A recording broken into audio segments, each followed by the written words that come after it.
हल्के से हल्के बंदे को देखकर भी दिल में नफरत पैदा नहीं होगी, मेरे रब का बंदा है, मेरे बाबू जी हुजूर सर्दियाँ है ना, सरकार सुनाते हैं हम तो बस गए गुजरे लोग हैं, लतीफ़े के तौर पे टाइम हो गया, एक बात बताऊँ, सरकार सुनाते हैं लंडे से जो अच्छी अच्छी जर्सियाँ ले लो और घूमो फिरो, अगर किसी के जिस्म पर देखें सर्दी है, कपड़े पूरे, उसको एक जर्सी दे दो।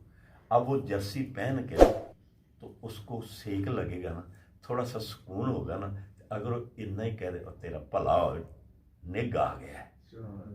सरकार फरमाते हैं मेरे पास लफ्ज नहीं है, इस नेकी का कितना अजर होता है। सुभान अल्लाह। सरकार ने यहाँ डाला मंगवाया, उसमें आपने शनील की अच्छे अच्छे कपड़ों की रजाइयाँ बनाई, अभी वो बंदे तो जिंदा भी हैं। आपने फरमाया ये ना जाओ जी वो घंटे घर के इर्द गिर्द वो जो पीते हैं ना, सरकार ऐसे बात करते थे जैसे ना आम बंदे को पता नहीं लगता था ये किस जगह पे खड़े होकर बात। हाँ जी ये रजाइयाँ ले जाओ ना जी, घंटे घर के इर्द गिर्द वो पड़े हुए हैं, नशे में पड़े हैं, मर रहे हैं सर्दी में, जाओ उनके ऊपर जाकर रजाइयाँ दे आओ।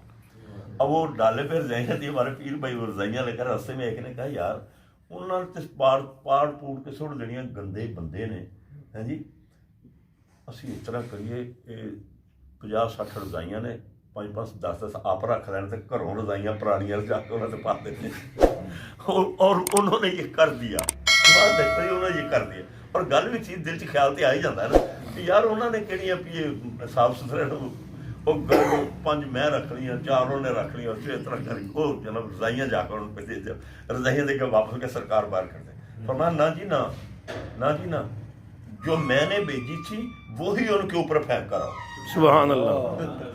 अब मुसीबत बन गई, एक तो शर्मिंदगी, पता चल जाएगा कि जी रजाइयाँ बटा ली ने, इस गल में मरने वाले हो गए। सर ना जी ना, वापस हो, उसी तरह डाले थे वापस किया। फरमाया अपनी रजाइयाँ वापस लो है जी, हम पै गई ना मुसीबत कि चरसियां भंगियां उत्थे रजाई घर दी दी, हुण उत्थों चुक के घर लियाउण नूं शर्म आवे, घर दियां भी गईयां ते घरों लिया के भी पाईयां। तो अल्लाह ने अपने महबूब के गुलामों को इतनी ताकत और कुव्वत दे रखी है भाइयों, तो फिर वो उसके हबीब की शान क्या, क़यामत के दिन पता चलेगा, सब लोग तड़प रहे होंगे।